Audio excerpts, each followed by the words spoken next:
জুলাই-আগস্টে আন্দোলনে শহীদের পরিবারে ঈদ উপহার। জুলাইয়ে ছাত্রজনতার গণঅভ্যুত্থানে নিহত শহীদদের পরিবারের মাঝে ঈদ উপহার দিয়েছে জিয়াউর রহমান ফাউন্ডেশন।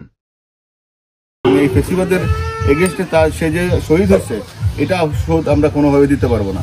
আমাদের ভারপ্রাপ্ত চেয়ারম্যান জনাব তারেক রহমান আপনাদেরকে স্মরণ করছেন, আপনাদেরকে মনে রাখছেন, উনি মনে রাখবেন এবং পরবর্তী সময়ে উনি বিভিন্ন কার্যক্রমের মাধ্যমে আপনাদেরকে অবশ্যই স্মরণ রাখবেন। আর যদি কোনো সমস্যা থাকে, আমাদের এখানে আমাদের সাথে উপস্থিত আছেন জেলা স্বেচ্ছাসেবক দলের সভাপতি, সাধারণ সম্পাদক, ছাত্র দলের ভারপ্রাপ্ত সভাপতি এবং সাধারণ সম্পাদক সহ এখানে যে উপজেলা এখানে যারা নেতৃবৃন্দ যারা আছেন, ঠিক আছে, তাদেরকে আপনাদের যে কোনো রকমের সমস্যা সুবিধা অসুবিধা আপনারা জানাবেন। আমরা চেষ্টা করব সর্বোচ্চটুকু আপনাদের পাশে থাকার জন্য। এবং তারেক রহমান সাহেব কথা দিয়েছেন আপনাদের পাশে সর্বোচ্চ সময় আপনার থাকবে।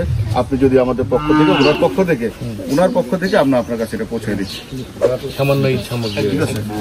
28 মার্চ শুক্রবার ময়মনসিংহ বিভাগের নেত্রকোনা জেলার আটপাড়া ও বারহাট্টা উপজেলায় জুলাই-আগস্টে গণহত্যায় শহীদ 4টি পরিবারের নিকট জিয়াউর রহমান ফাউন্ডেশনের প্রেসিডেন্ট এবং বিএনপির ভারপ্রাপ্ত চেয়ারম্যান জনাব তারেক রহমানের পক্ষ থেকে ঈদ উপহার ও সমবেদনা জ্ঞাপন সম্বলিত পত্র হস্তান্তর করা হয় এবং কবর জিয়ারত করা হয়।